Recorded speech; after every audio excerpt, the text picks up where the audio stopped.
오늘 하나님께서 우리에게 주시는 말씀은 신약성경 로마서 2장 1절에서부터 11절까지의 말씀입니다. 그러므로 남을 판단하는 사람이여 그대는 변명할 수 없습니다.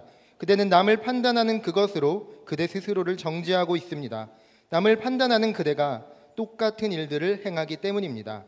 우리는 그런 일을 행하는 사람에게 진리대로 하나님의 심판이 내린다는 것을 압니다. 그런 일을 행하는 사람을 판단하면서 똑같은 일을 행하는 사람이여 그대가 하나님의 심판을 피할 수 있을 줄로 생각합니까? 아니면 하나님의 인자하심이 그대를 회개로 이끄는 것을 알지 못하고 그분의 인자하심과 용납하심과 오래 참으심의 풍성함을 멸시합니까? 그대의 고집과 회개하지 않는 마음 때문에 그대는 진노의 날, 곧 하나님의 의로운 심판이 나타날 그날에 그대에게 임할 진노를 쌓고 있습니다. 하나님께서는 각 사람에게 그의 행위에 따라 갚아주실 것입니다.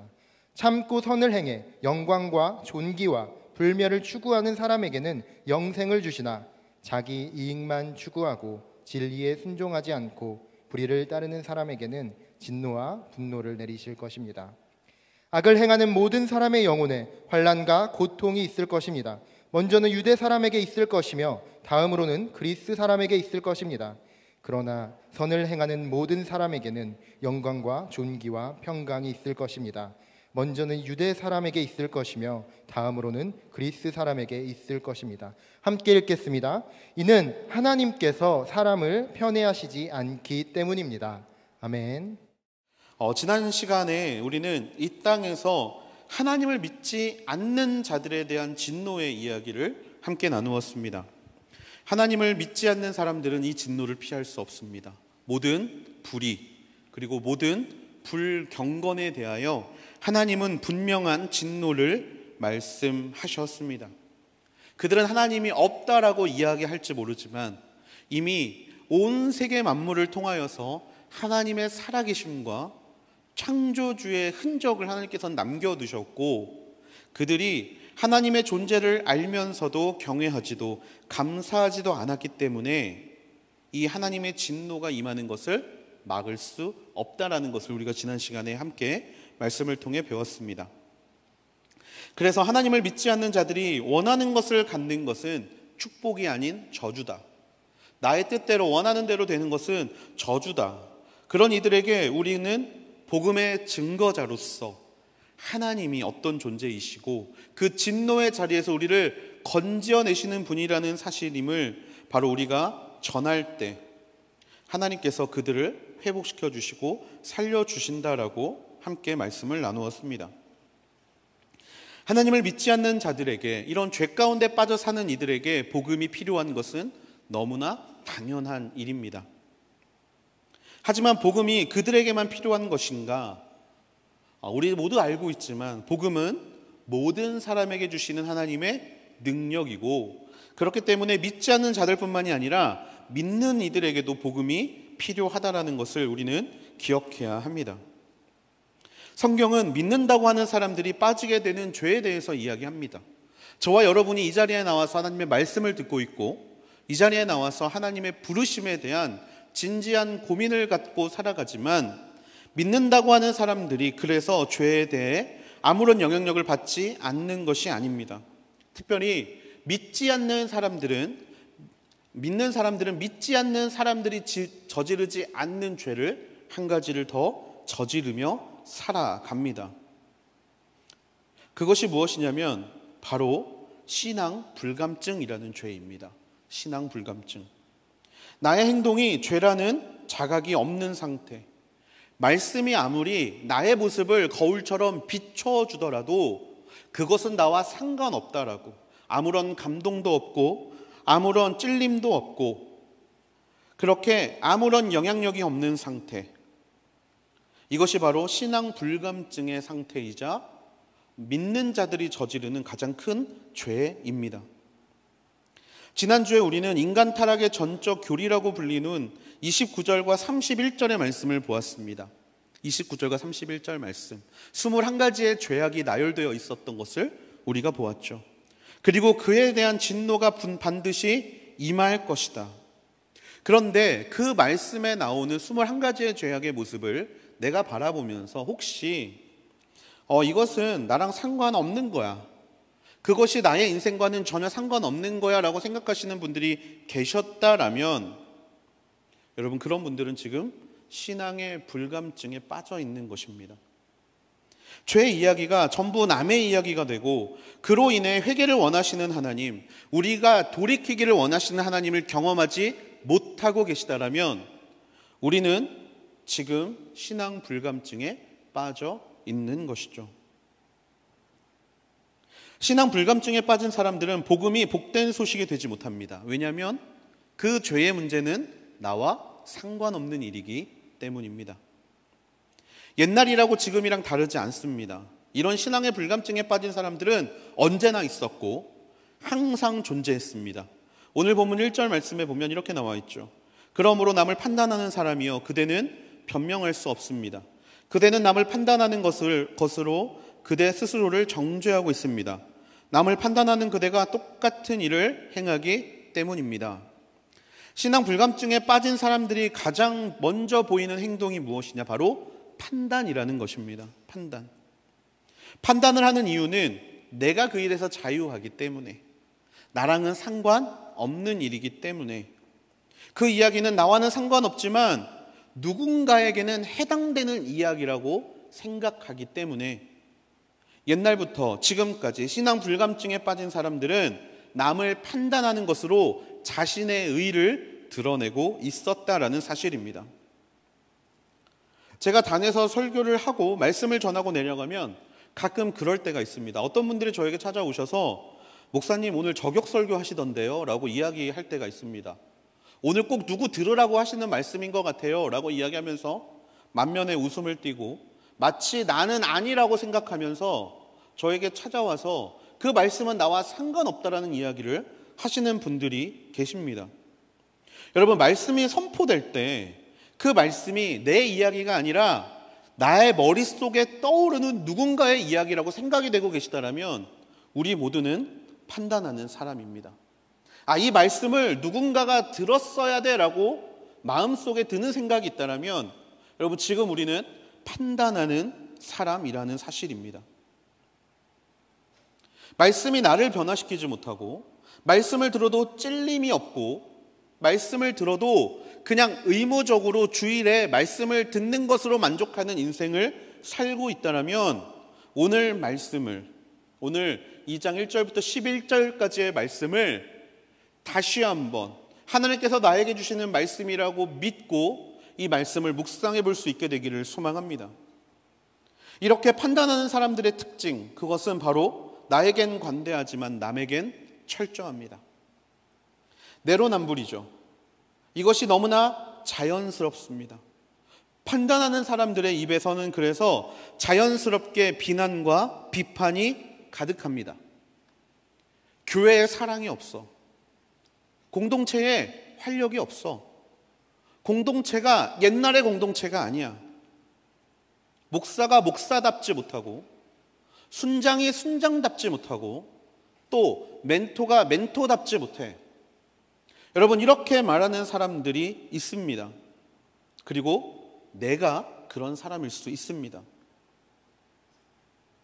자연스럽게 내 입에서 나오는 이러한 모습들의 핵심은 바로 나는 이런 잘못을 저지르고 있지 않다라는 것이 들어 있습니다. 나의 잘못은 없습니다. 나의 사랑 없음은, 나의 올바르지 못함은, 나의 어떤 문제는 보이지 않고 누군가 때문에 우리의 자리가 무너지고 있고, 누군가 때문에 이곳이 욕을 먹고 있고, 누군가 때문에 제대로 교회가 영향력을 발휘하지 못하다라고 이야기합니다. 자신의 가슴을 치고 회개하지는 않고, 자신에게는 너무나 관대하지만 나에게 마음에 부담을 주는 한 사람에게는 너무나 칼같은 근거를 대며 그를 비난하는 모습들.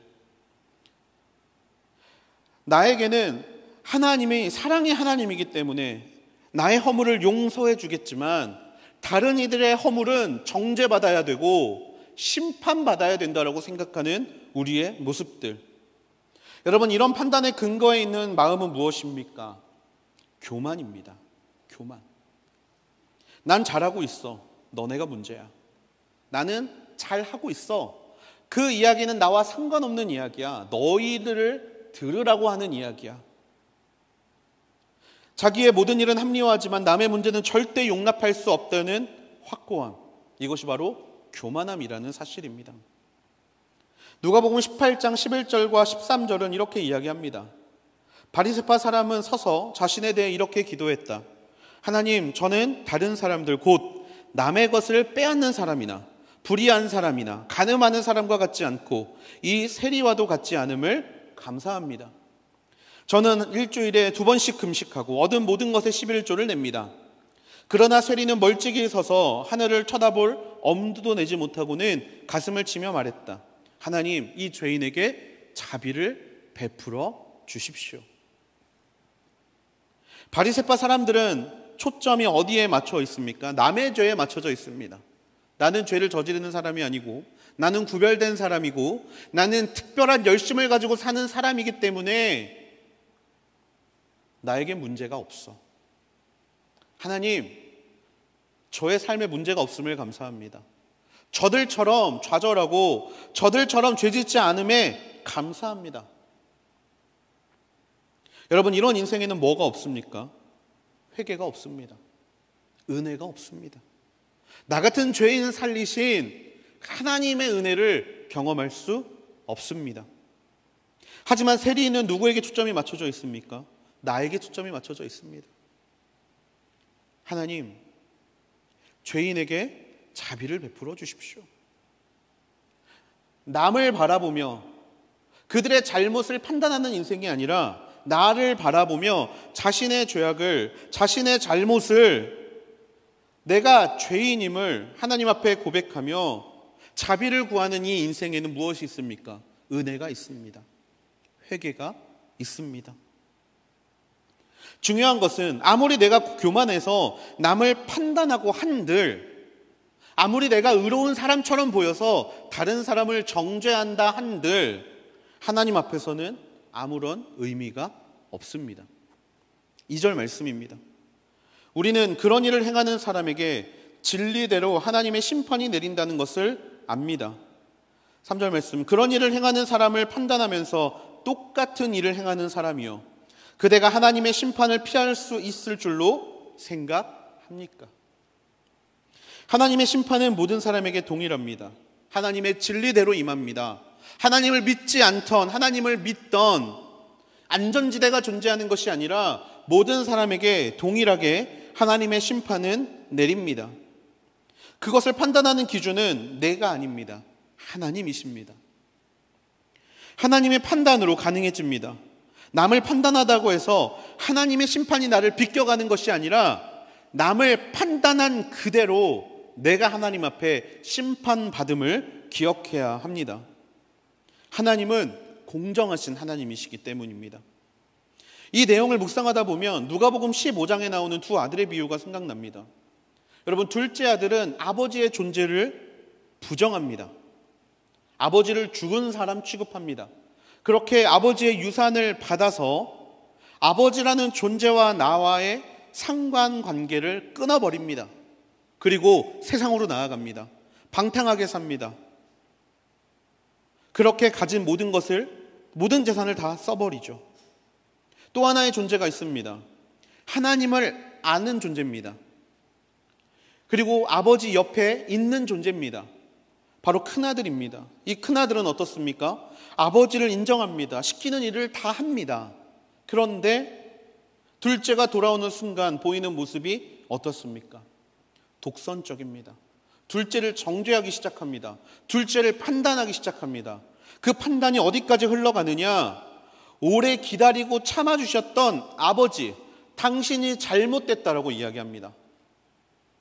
도대체 이 교만은 어디에서 오는 것입니까? 누가 그 아들에게 판단할 권리를 주었습니까? 4절 말씀입니다. 하나님의 인자하심이 그대를 회개로 이끄는 것을 알지 못하고 그분의 인자하심과 용납하심과 오래 참으심의 풍성함을 멸시합니까? 우리가 잘나서 진노를 피하고 있는 것이 아닙니다. 우리가 잘나서 하나님의 특별한 사랑을 받아서 주변의 많은 사람들이 우리를 복음의 길로 인도하여 주고 있는 것이 아닙니다. 말씀은 뭐라고 이야기합니까?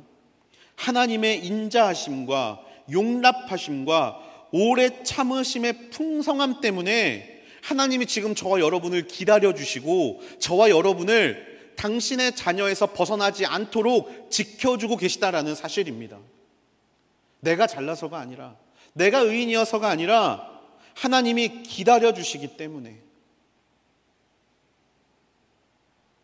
첫째 아들이 잘났고 첫째 아들이 의롭고 첫째 아들이 잘나서 아버지가 그를 설득하는 것이 아닙니다. 아버지의 인자하심과 오래 참으심과 용납하심으로 첫째를 잃고 싶지 않아 하는 그 마음 때문에 아버지는 기다려주시지만 첫째는 그런 아버지가 잘못되었다라고 이야기하고 있다라는 것이죠. 우리가 하나님 앞에서 의로워서 참아주시는 것이 아니라 그분이 참아주시기 때문에 우리를 기다려주시고 계시기 때문에 우리가 살 수 있다는 사실을 아는 것은 매우 중요합니다. 그 이야기는 결국 우리도 진노를 피할 수 없다라는 이야기입니다. 5절 말씀입니다. 그대의 고집과 회개하지 않는 마음 때문에 그대는 진노의 날 곧 하나님의 의로운 심판이 나타날 그날에 그대에게 임할 진노를 쌓고 있습니다. 쌓아가고 있습니다. 기다려주시면 기다려주실수록 우리는 진노를 쌓아가고 있습니다. 우리의 신앙의 불감증으로 인하여 우리의 교만 때문에 하나님은 진노를 쌓고 계십니다. 열애가 아닙니다. 너와는 상관없다가 아닙니다. 쌓아두고 계십니다. 말씀을 주실 때마다 돌이키기를 원하시고 남을 판단하는 것이 아니라 스스로를 판단하여 십자가 앞에 나아가기를 원하시는 마음으로 기다려주고 계십니다. 왜냐하면 하나님은 우리를 통해 보고 싶은 것이 있기 때문이에요. 하나님이 우리를 통해 보고 싶은 것, 그것이 무엇입니까? 6절 말씀입니다. 하나님께서는 각 사람에게 그의 행위에 따라 갚아주실 것이다. 하나님이 우리를 통하여 보기를 원하시는 것, 그것은 바로 우리의 행위입니다. 여러분, 로마서의 핵심이 무엇입니까? 복음으로 말미암아, 복음이 오직 의인은 믿음으로 말미암아 살고 오직 하나님의 복음은 믿음으로 받는 것이라고 이야기를 했는데 갑자기 하나님이 우리의 행위를 보기를 원하신다는 것이 이상하게 들리실지도 모르겠습니다. 바울이 여기서 행위를 말하는 이유는 이것입니다. 믿음은 구원의 근거이지만 행위는 구원의 증거이기 때문입니다. 믿음은 구원의 근거입니다. 믿음으로 말미암아 구원을 얻는 것은 이것이 근거이기 때문입니다. 하지만 그 근거를 통하여 구원을 얻은 사람에게 나타나는 증거가 있는데 그것이 무엇이다? 행위다라는 것입니다. 하나님의 진노를 피하기 위한 목적의 행위가 아니라 하나님께 구원받았기 때문에 하나님을 사랑하기 때문에 하나님께 붙잡힌 받은 바 되었기 때문에 나오는 행동, 하나님은 이것을 위하여 지금도 우리를 참고 기다리고 계시다라는 것입니다. 여러분, 출애굽 10번째 재앙을 기억하십니까? 장자의 죽음입니다. 모든 처음 난 것이 다 죽었습니다. 하지만 살아남은 장자들이 있습니다. 누구였냐? 어린 양의 피를 문 지방에, 문 설주에 바른 집안은 장자가 죽지 않았습니다. 여러분, 그들이 피를 발랐기 때문에 살아난 것입니까? 아닙니다. 하나님의 약속을 믿었기 때문에 살아난 것입니다. 약속을 믿고 그 약속을 믿은 자의 증거로 피를 발랐기 때문에 그들은 살아날 수 있었던 것이죠. 복음을 받아들인 사람은, 복음을 듣고 믿는 사람들은 판단하는 사람이 아니라 행동하는 사람입니다. 그러면 어떤 행동을 해야 하는 것입니까? 7절 말씀입니다. 참고 선을 행해 영광과 존귀와 불멸을 추구하는 사람에게는 영생을 주시나. 믿음의 증거로 행위는 다음과 같이 나타납니다. 참고 선을 행하는 것으로 나타납니다. 여기서 말하는 것은 그냥 참는 것, 남들보다 참을성이 좋은 것을 말하는 것이 아니고 도덕적인 선을 행하는 것이 아닙니다. 그 방향성은 어디로 나아 있어야 하느냐? 영광과 존귀와 불멸을 추구하는 것으로 나타나야 합니다. 여러분, 이것은 한마디로 요약하자면 하나님의 성품을 닮아가는 행동입니다. 존귀하시고 영광스럽고 불멸을 추구하는 인생. 그래서 이 참음은 하나님의 참으심이십니다. 이 하나님의 참으심은 어떤 참으심이십니까? 자신을 배반하고 자신을 죽이고 자신을 모른다고 이야기하고 자신 앞에서 다른 신들을 섬기는 간음을 하는 인생까지도 참아주시는 참음입니다. 하나님의 행하심은 어떤 행하심입니까? 가장 사랑하는 아들인 예수 그리스도를 십자가에 죽게 만드시는 것이 하나님의 사랑, 하나님의 행함입니다. 바울은 이 참고 선을 행함에 대한 구체적인 가이드를 행동적인 것으로 주지 않았습니다. 사람이 욕을 하면 100번 욕을 들을 때까지 참으십시오, 이렇게 이야기하지 않았습니다. 왜냐하면 가이드를 주는 순간 판단의 근거를 제시하기 때문입니다. 지금 판단하지 말라고 이야기하는데 가이드를 주게 되면 판단의 근거를 스스로가 주는 것이기 때문에 바울은 판단의 근거를 제시하지 않습니다. 다만 방향성을 제시합니다. 8절 말씀입니다. 자기 이익만 추구하고 진리에 순종하지 않고 불의에 따르는 사람에게는 진노와 분노를 내리실 것입니다. 바울이 이야기하는 착함과 참고 선을 행함, 이것에 대한 방향성은 자기 이익을 추구하고 있는가에서 드러납니다. 이것을 개역개정에서는 당을 짓는다라고 표현합니다. 당을 짓는 이유, 내 목소리를 내기 위해서, 나의 뜻을 관철시키기 위해서. 한마디로 당을 짓는다는 것은 자기 이익을 추구한다라는 것입니다. 이것이 왜 하나님의 성품과 맞지 않습니까? 앞에서 말씀드렸지만 하나님은 인내하시고 참으시고 기다려주시는 분이시지, 당신의 목소리를 세상 가운데 무조건 내보이시고 따라오라고 말씀하시는 분이 아니기 때문입니다. 왼뺨을 맞으면 오른뺨을 대주는 것이 하나님의 참으심이고, 겉옷을 달라고 하면 속옷까지도 내어주는 것이 하나님의 성품입니다. 진리에 순종하지 않고 불의에 따르고 있는가를 돌아보아야 합니다. 이것은 어떤 모습입니까? 변하지 않으려는 모습입니다. 아무리 말씀이 선포돼도 그래, 너는 이야기해라, 나는 안 들을 거야. 지금은 때가 아니야. 지금은 내가 준비가 되어 있지 않아. 변하지 않으려는 마음, 그냥 내 모습 그대로 살겠다는 나의 주장. 하나님이 내 마음을 두드리십니다. 내 마음에 찔림이 있습니다. 내가 무언가 잘못하고 있나? 하지만 그 문 두드리심에 귀를 기울이지 않고 그냥 난 변하지 않을 거야, 난 지금도 충분히 잘 살고 있어, 이런 방어적인 행동, 완전히 귀를 막고 사는 삶을 뜻합니다. 하나님을 믿는다고는 하지만 믿음의 행위는 없고 도리어 교만해져서 내가 변하려는 것이 아니라 주변을 변화하게 하려고, 다른 사람을 변화시키려고, 다른 사람을 정죄함으로 인하여서 스스로가 문제 없다라고 여기며 살아가려고, 우리는 지금 이 시간에도 하나님의 음성과 말씀을 듣지 않으려고 발버둥 치고 사는 인생이라는 사실을 우리는 인정해야 합니다. 9절과 11절 말씀입니다. 악을 행하는 모든 사람의 영혼에 환난과 고통이 있을 것이다. 먼저는 유대 사람에게 있을 것이며 다음으로는 그리스 사람에게 있을 것입니다. 그러나 선을 행하는 모든 사람에게는 영광과 존귀와 평강이 있을 것입니다. 먼저는 유대 사람에게 있을 것이며 다음으로는 그리스 사람에게 있을 것입니다. 이는 하나님께서 사람을 편애하시지 않기 때문입니다. 환난과 고통이 누구에게 먼저 찾아옵니까? 유대 사람에게 먼저 찾아옵니다. 로마서를 읽다 보면 이 이야기가 계속해서 반복합니다. 먼저는 유대인에게요, 그리고는 헬라인에게로다, 그리스도인들에게로다. 왜 그렇습니까?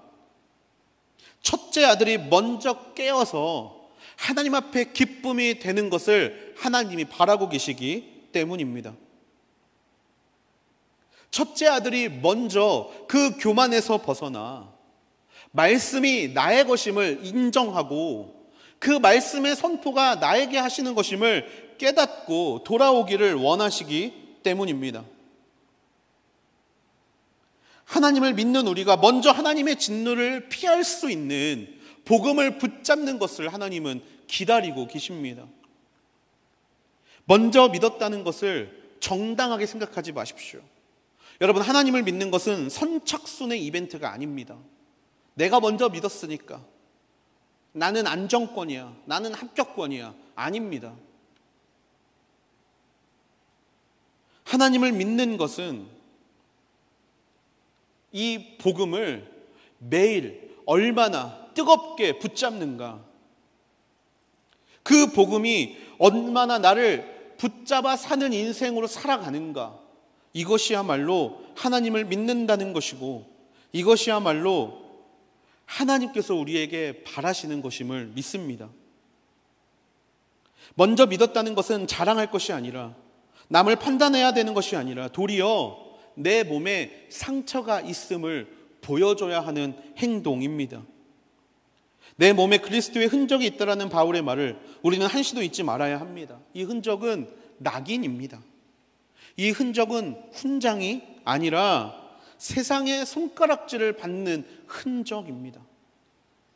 하나님을 믿지 않는 사람들이 우리를 향하여 교회가 사랑이 없다, 공동체가 열정이 없다, 공동체가 부족하다라고 말할 때, 하나님을 믿는 사람들이 먼저 내 안에 흔적을 가지고 내가 잘 못해서 그렇습니다, 내가 더 섬기지 못해서 그렇습니다, 내가 하나님 앞에 더 나아가지 못해서 그렇습니다 라고 이야기할 수 있는 그런 믿음의 그리스도인들이 될 수 있기를 주님의 이름으로 축복합니다.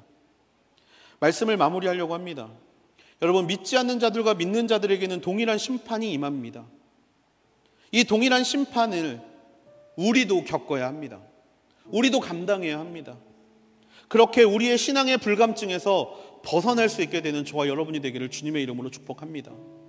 여러분, 말씀을 들어도 반응이 없고, 말씀을 들어도 찔림이 없고, 말씀을 들어도 누군가만 생각이 난다라면 여러분, 지금 하나님 앞에 무릎 꿇으실 때입니다. 하나님, 내가 교만합니다. 하나님, 내 안에 남을 판단하는 것만이 가득합니다. 하나님이 이런 나를 불쌍히 여겨 주시옵소서.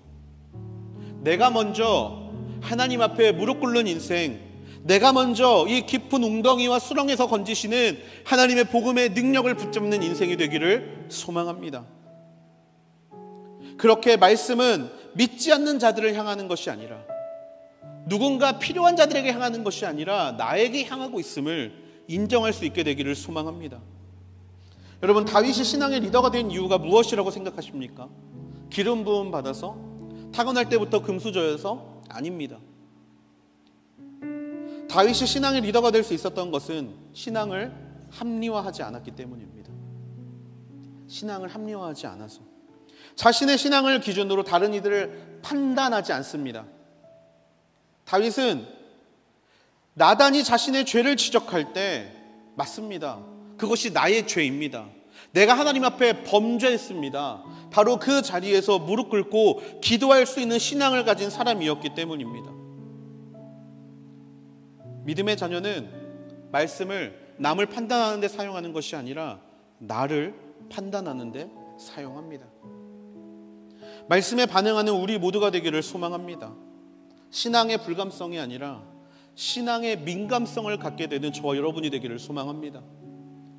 선포되는 모든 말씀들이 다 내 이야기인 것 같고, 큐티하며 묵상하는 모든 말씀이 다 내 이야기인 것을 먼저 고백하며 주님이 필요합니다, 나를 건져주시옵소서, 그렇게 기도하며 나아갈 때 복음은 바로 나를 살게 하는 하나님의 능력이 될 줄로 믿습니다. 여러분, 나를 위해 기도하십시오. 나를 위해 기도하십시오. 나의 온전하지 못함을 기도하십시오. 내 안에 판단하려는 모든 더러운 것들이 떠나가게 해달라고 기도하시고, 오직 하나님으로 나를 채워서 내가 먼저 섬기고 내가 먼저 하나님의 본향을 향해 달려가는 믿음의 자녀가 되게 해달라고 기도할 수 있는 저와 여러분이 되기를 주님의 이름으로 축복합니다. 그 말씀이 저와 여러분을 살게 할 것입니다.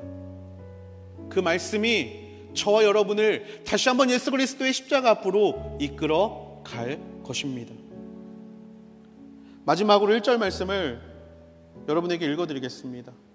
그러므로 남을 판단하는 사람이여 그대는 변명할 수 없습니다. 그대는 남을 판단하는 그것으로 그대 스스로를 정죄하고 있습니다. 남을 판단하는 그대가 똑같은 일들을 행하기 때문입니다. 그런 인생을 살지 않게 되는, 또 전혀 반대의 길을 걷게 되는 저와 여러분이 되기를 주님의 이름으로 축복합니다.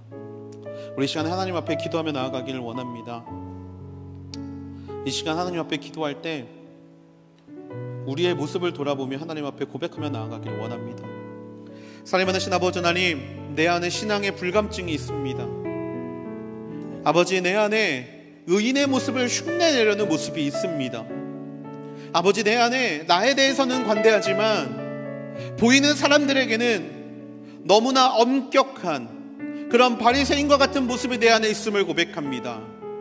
아무리 말씀을 들어도 나랑은 상관없는 것만 같고, 아무리 말씀을 들어도 변하지 않으려고 하고, 아무리 말씀을 들어도 그 이야기는 나와 상관없다라고 생각하는 모든 마음들, 그렇게 사단이 망쳐버린 마음의 밭을 하나님 붙잡아 주시옵소서.